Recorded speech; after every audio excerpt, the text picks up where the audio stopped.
ديارمات. بسم الله الرحمن الرحيم. الحمد لله رب العالمين، الصلاة على سيدنا محمد صلى الله عليه وسلم. marka u horeysa waxaan dadkii isoo tacsiideeyay meel kasta joogaanba ayaan u mahad celinayaa. wiilkayga Sayid Xuseen ilaahay waxaan ka baryay subxaanahu wa ta'aala ilaahay jannada ka waraabiyo. inta ka bacdi anu sabti baan dal ku soo noqday, alxamdulillah. sabtigaasaan maqlay geerida Xuseen ilaahay naxariistee. marka ilaa gooshii baa noo socotay, maantaan gooshii xidhna insha allahu tacaala. telefoona saasaan u xidhay. maanta waxaan markaa aan la kulannay ambaasadarkii European Unionkaan la kulannay. waxaanu kala hadalnay xaaladda dalku marayo hadda, inayn doorashadii galnay nabadgelyo ku galnay alxamdulilah. madaxweynihii la inoo gareedgareeyey dowladdu uu sameeyey. hadda waxaanu ka sugnaan ay tahay dhinacoodii in badan bay nagu hudiyeen lahaayeen doorasho qabtee qabanna oo nabadgelyo ku dhacday. Somalilandna maanta dhaqaale xumaa haysa, inflationka waa sii kordhay, abaartu way sii socotaa. dadkii kasoo barakacay barakoc ku dhacay oo weliba ay u badan yihiin dadkii Soomaali Ethiopianka ahaa oo dowladdan iyo tii horeba ka guuldareysteen inay dadkaas Soomaali Ethiopianka inay gacanta ka saaraan hay-adaha qaxoontiga qaabilsan. ay kari waayeen maanta ay dusha ka saaran yihiin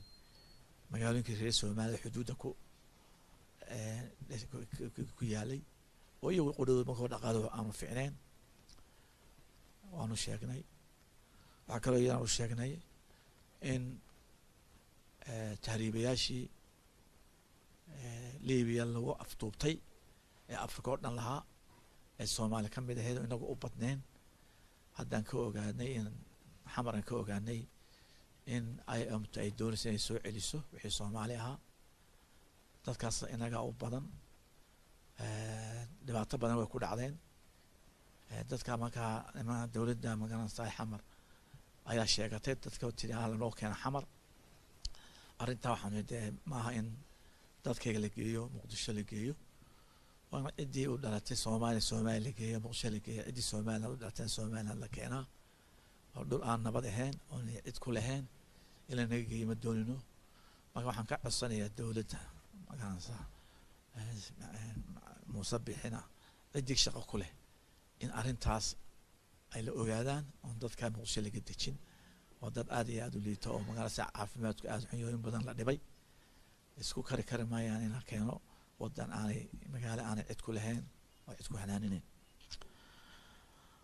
waxaan uga sheekeynay arrinta ka dhacda Tukaraq. arrinta ka dhacday dee waan ka xunay inaanay dowladdeedii dadka u sharxin oo ahayd inay dowladdu ummadda u sheegto, caalamka u sheegto, asxaabta u sheegto sababta ciidamadeenu u tageen deegaankeena soolka Tukaraq. halkaas waxay noqotay meel kow ay maamulka Garowe uu ka samaystay checkpoint oo dadka baadkiga caadi jiray oo cashuur ku sheego. inta way kasii fogaato waxaa la damca halkaa in la keeno ciidamada ay u bixiyeen waa ciidamada federaalka oo ka kooban shakhsiyaad reer Somaliland oo laga qorto meelahaas iyo beelaha dega Garowe Boosaaso. oo halkaa laynoogu sheego la yidhaaho waxa weeye waa ciidamadii federal Somali governmentka oo xuduudda inoo dhaxaysa Soomaaliya ay intaas soo durugto oo halkaa laynoo keeno. marka dhul fidsi ayaa halkaa ka muuqatay. marka labada arrimood bay ahayd. waddankasina xaq buu leeyahay inuu xuduudihiisa u tago. anigu ma ogin dee in xuduudihii isticmaalka uu sameeyey inaan mid kastaba isticmaal baa sameeyey midna may sameyn malaa'ikii in la baabiiyey anigu ma ogin. arrintana waxa weeye arrintii Soomaali hore ugu hungowday labada jeer dagaalka u galnay Ethiopia aynu Kenya jabhadda ku furnay ahayd aan Soomaali wax afka Soomaali ku hadla meel isku keeno.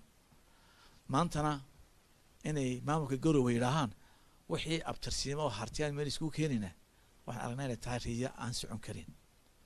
hase ahaatee dowladda waxay ahayd in loo dadka u warantay ahayd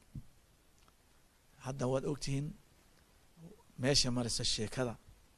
ay soo saareen salaadiinta nimankaan salaadiin ahayn cidna aan ka wakiilayn aan damiirka lahayn ee qaarkood dibjiriinta u eeg yihiin waxay ku hadlayaan dowladda horaan ugu sheegna oo nidhi hala kala saaro siyaasiyiinta iyo dhaqan kuwa dhaqanka ilaaliya ayaa hala kala saaro waxaan doonaya in tallaabo laga qaado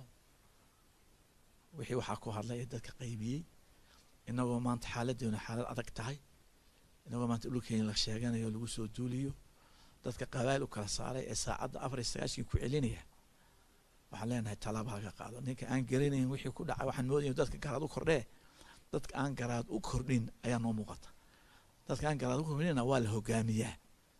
inuu kusoo hogaamiye maayo marka dadkan xuquuqda iyo mustaqbalka caruurta hungurigooda ka dhigaya waxaan leenahay dowladda gacana ka qabato waxaa ka bilowdo ninkii bilaabay aflagaadada ee burca ka bilaabay ee reaction keenay ee suldaan ahayn aan ognahay inuu suldaan ahayn waa ka bilowda dowladda waxaa laga rabaa inay dadka u warantaa laga rabaa waxa uu jirta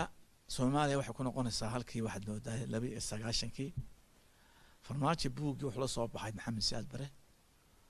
qabyaaladii buu wadaa Soomaaliya halkaa wax dhigay qabyaalad ba weey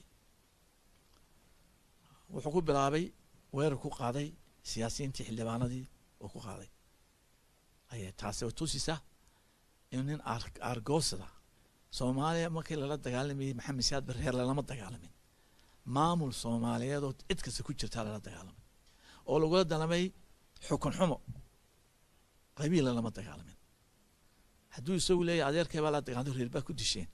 waxaanu sheegaynaa in isna hadda halkii adeerkii laga saaray isna uu joogay inaanu joogin meel kale maanta fidmada ka socota Soomaaliya iyo Somaliland reer Garowe iyo Somaliland ninka dhigay waxa weeye waa farmaajo aan ugu haysana farmaajo waxaanu jecelahay inay Soomaaliya hagaagtaan jecelahay Soomaaliya nabad lagu soo celiyaan jecelahay geeyigan degan oo ugu ololiya yaman baa aragteen Eritrea wax kala haysa aragteen iyo Suudaan Masar iyo wax aragteen Ethiopia wax kala haysta buqcada aynu ku noolaa maanta geeska ugu nabad qeeyo fiican haddaan nabad degan weydaan nimanka salaadinta sheegayo maanta xumaanta farfaqayo anaga garanaa dhibaatadeeda anaga cali warcad waa garanayna laakiin nabadda ka shaqeeyanahay laakiin dhibaato ku dhacdanahay laakiin caruurtooda weydaan ku nahay Soomaaliland dadka nool ku noolaada nabad ku noolaada marka waxaan leenahay Garowana reer Garowana way warintoodo mar haddii ku guuleysay inay Soomaaliya qaybiyaan oo ay ka dhigaan dowlad goboleeyaal qabaa'il ku fadhiya oo ay qaybiyeen haddana gaalkacayo dadkii walaalaha isdhalay ay gaalkacaya lama maamul baan u sameeyay yiraahdeen inay u soo jeesaan Soomaaliland oo isna iyadana qaybiyana de waa waqtigaasi inaga siinay laakiin waxa leenahay tan idin suurta geli mayso Somaliland waa family siyaasadna nagama adkaanaysan ya sharcinimo xoogna nagama adkaanaysan ana ma doona in Soomaali dama dhaco maga xumaantii Soomaali burburkeeda ka horseeday kow inqalaabkii maxamed siyaad bare ayaa ku horeysay idinka ku horeysay tio dagaal lagu jiro oo Itoobiya la dagaalamaya iyo undermain gareeyo dagaalkii dhicisay ee saraakiisha dilay idinka dilay midka Soomaali ma ku faani kara Soomaali halka dhigteen ayay taala gacaankii barakaysnaa loo heesiyay ragga jabiyay idinka haynay ku bilaabeen qalab idigu ma ka xubid ka maqneen hada Soomaaliland ma meel loo caruur iyo habla iyo ay ku qaadayaan dagaal ku xad ugu sameeyaan xuduudiyadii baan joognaa gardarana ma doono koobiya 12 sanadood ee Soomaali qasneed Ilaahay banu bari Ilaahay hagaajiyo abaabra ku dhacdo wata u geyneen lacagta halka bayna la degayeen oo inna simeeyeen fidma wadaan fidmada Soomaaliya galiseen ee keenteen asnabiga Kismaayo keenteen 60,000 askari ee Ethiopia Kenya keenteen maanta Kismaayo ay ka tirsantahay Nairobi Soomaaliland la soo galgalanaysa Soomaaliland ma jubbooyinka ma Soomaaliland ma mudug ma Soomaaliland waa Soomaaliland protectorate marka aad dagaalka joojiya dawladda waxa leenahay ha fadhina tukoraqe xuduudina taga حدود حق بين ولا نهاي ودك سو حق بين حدود ستو waxaan aad u hambalyeynaa dadka deegaanka degan dadka kala beerkan jeegay baan hambalyeynaya khaatumo guruuban yaan hambalyeynaya Soomaaliland wixii u dhaxeeyay way dhamaysanaysaa Soomaali midnimada ugu soo celinayna dawladdan waxa laga rabaa in dadka midaysan laga rabaa dawladdan waxa laga rabaa anagu time baan ku siinay waan ku daawanayna ilaa hadda Sacuudina lama dhaxsinin laakiin aan eersan maysid kuwii ku saaray hadli doonee laakiin waxaan ku leenahay talada waa la wada leeyahay talada waxyaalo la wada leeyahay way jiray hadda naga maarantay taala waa aanu ka maarmi doonaa ku leenahay taala labadii xusbi midna aan kala tashan arinta taala dawakaas iska qabo hadaba sultaan beenaha cunaya ka soo aytamaya ka qarso waxaan ku leenahay dalkan adeer dal baa lagu dhiibay nadiifsan oo midaysan dagaalkii doorashadii baa ina kala qaybisay dadka in la mideeyo la doonayo marka arrimahaas oo loo tageena dadka la mideeya intaan talaabada qaadin oo loo warama sababtaas ay jirta waxa soo sameeyna si ummadan loo baraarujiyo maanta inaga kala hadlina waxaad u malaynaysaa magaalada qolada magaalada reer Garowe markaas aasaan ugu mahadnaqaya waxaan jecelahay dadka reer Soomaaliland yaanayna hogaaminin wax ma garadka hunguriga doonaya ee u qaylin naftooda qaran u qoynin qaranka Soomaaliland cidna ma khiyaamin karto cidna shisheeye gacan ma siin karto midnima lagu ilaaliyo dalkan wixii ku dhacay dadkan way xasuusan yihiin isku xilki xasuuq way xasuusan yihiin diyaaradii way xasuusan yihiin wixii ku xamaan oo way xasuusan yihiin taas waa tii keentay in Soomaaliya kala tagaan Soomaaliya anagu maanu kala jiraan oo isku darnay Soomaaliya kala jirtay